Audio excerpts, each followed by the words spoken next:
Time to tag you. I'm going to tag you. Time to tag you. Time to tag you. Another episode of Tag Time. Welcome to Tag Time. I'm your host Haleema Sadia. It's time to tag you. Another episode of Tag Time. As usual, it's the election season right now. We can see all around, all the candidates are running for their offices. They're campaigning very hard to come forward. We have one of those with us who's fighting for a nomination for City Council Ward 7 and 8 in Brampton. Her name is Mokshi Virk. She is founder director of Indo-Canadian Arts and Culture, ICACI, volunteer coordinator of Kerabram, which is the part of diversity in here. Then she volunteered at Langar Seva, which is another program which is for those who need food and all those needs. Member of the Brampton Board of Trade. Economics is the backbone of everything. So she has pretty good experience for that. She is the one lucky person who won the Citizen of the Year Award 2018 this year. I walk her through now in. Welcome Mokshi Virk ji. Thank you so much for having me, Haleema ji. Good to be on your show. Thank you. Mokshi, when we talk about candidacy, we want to see people who represent the best for their office. So what are your ideas and your inspirations to bring a different thing in addition to our Brampton society? Yes, so first of all, let me introduce myself. I'm a proud Canadian and a Brampton resident since 2002. When I came as an immigrant, I landed in Brampton and I have called Brampton my home. So when you live in a community, you get attached to that. You get to know their issues, their concerns, and I have been actively involved in the community. As you mentioned, I have a non-profit organization. I'm a founder director. And again, the reason we started this organization was to support women, youth, and newcomers. We started it in 2013, 6 years ago, and it's been a great journey so far. We have been celebrating International Women's Day under that umbrella.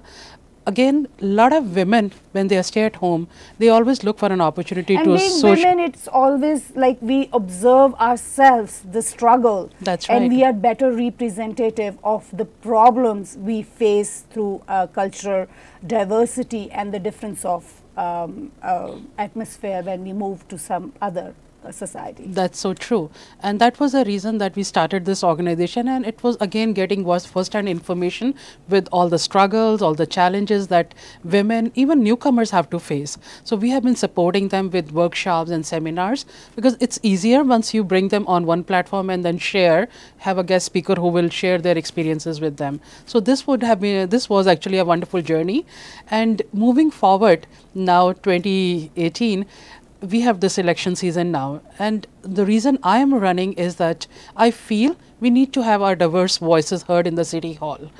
We are living in a multicultural country where we have people from all over the world living in the same community, and our voice need to be heard too.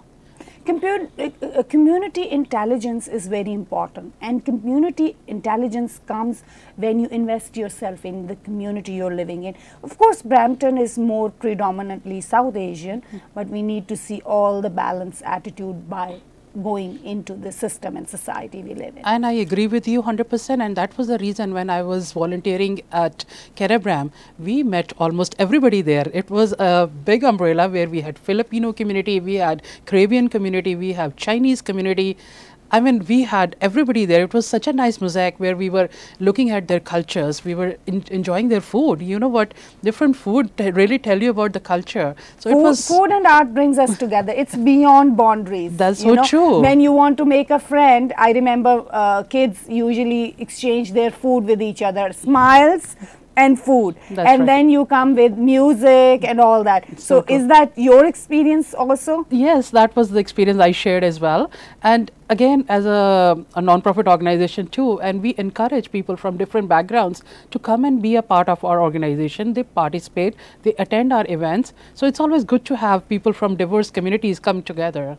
So how much do you think it is important for a woman to be a business entrepreneur? I think it's very important.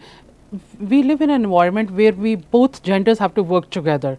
And I think women plays an important role. Rather, women are way beyond what men are doing. We wear multiple hats. I mean, we are a wife, we are a mother, we are a career woman, and then on top of it, you're doing community work. So it's like so many things you're doing under one umbrella. So I think women are really challenged, and they have been proving themselves. So we are multidimensional by nature. So we should use that ability which is blessed to women to have that. So true. So when we talk about different experiences, since you have a lot of experience and you won that 2018 Citizen Award from City of Brampton. So would you like to talk and share about that a little bit to our viewers? Sure. I'm so fortunate and really blessed to get this award as a Citizen Award for Inspiration category. I don't know if I've really inspired other people, but I was so happy to get that award this year from City of Brampton. Being a proud Bramptonian, you feel good that you're giving back to the community and making a difference. And I really feel very good, part of the community, being a part of the community, and so important to bring everybody together. And I'm moving towards the next step where I will be, I'm a candidate for Ward 7 and 8 in Brampton, and I will be representing the communities which are in Ward 7. So you have struggled, you have started your struggle, or I would say the journey from very core to reach to the point where you decided that you should be practically, officially doing something to make a difference. So when we talk about Brampton, especially, we have our studio here also. So the first thing which we come across the moment we come is the traffic. And the second thing which we talk about, again, traffic because of the kids' school problem, youth engagement in different fields, especially while they are commuting to the school. What would you say about that? Yeah, and this is a very important point actually when we are meeting people, door knocking and meeting people and attending some of the meet and greets. So this issue has been coming forward to us again and again about the transportation gridlock. Problem is that city has really overgrown. Brampton is actually a 9th largest city now in Canada. So city has really grown in last decade or so. So the population which was not even 200,000 is today 600,000. So we've really grown multifold. But the facilities, all the infrastructure has not really grown as the same level. So we definitely need to have some means of transportation which can ease out the congestion on the road. I think it's very important. There are a few things that definitely I'm going to be advocating and really work for it. We need to have maybe a GO train. We have GO train access to Brampton. So maybe we can have it instead of just few hours in the morning and few hours in the afternoon, maybe a full day, like 24 hours we have a GO train running so that we have accessibility from downtown to Kitchener, Waterloo, wherever people have to commute for work or for study purpose. That's one thing. Number two, instead of just really fighting for LRT, which is actually not on the table at this point, maybe we can have more of a Zoom service, just like the rapid transportation, rapid bus service, so that we are connected. We need to be connected. The transportation has to help and ease out the congestion. So when we talk about infrastructure, we talk about the population. The population, the old age problem and the youth is a very big asset. Youth is our future, which is our future investment. That's and right. Old age is what we need to care. That's and right. The young who are active participant of in economy. So what would be your take on all three areas? How would you see them? So I think these are so important for us. As you said, rightly said actually, youth is the backbone and we need to make sure that they are engaged in meaningful programs. So first of all, good news is that we are having Ryerson in Brampton, but the thing is that they are coming up with a very small satellite center at this point. They are not really bringing the full-fledged university in Brampton, but I think we need to have a full-fledged university. Just like Markham just got a university and they're going to be having more than 10,000 students going to the university. But in Brampton, we have been told it's only going to be 1,000 or 1,500 students who will be enrolled.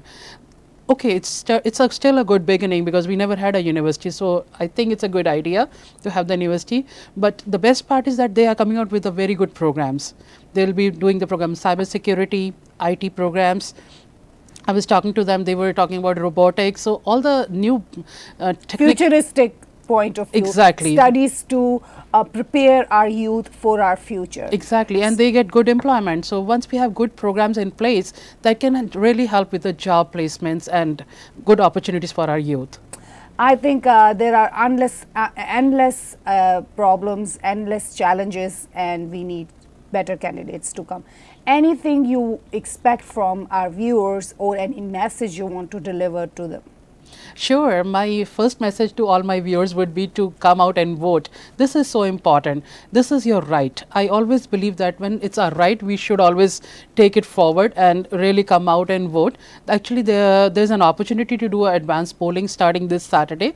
Actually, the advanced polling started October 2nd, but whoever has missed out on that, so October 13th, which is the next Saturday, they can come out and vote. All the recreation centers in Brampton have the polling station, so you can actually take your voter card and your ID and vote out. And the timing is from 10 to 5, so it's a good opportunity instead of waiting until the last minute, because the election date is October 22nd. So I request my viewers to please do come and vote and pick up a right candidate who can really represent you. It's not about just the relationship that we have, but it's very important that we come out and vote for somebody who's going to be actually representing us, who can take up our issues.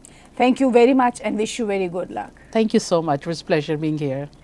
Viewers, our first right is to elect the right person for us to represent where it is needed to be heard.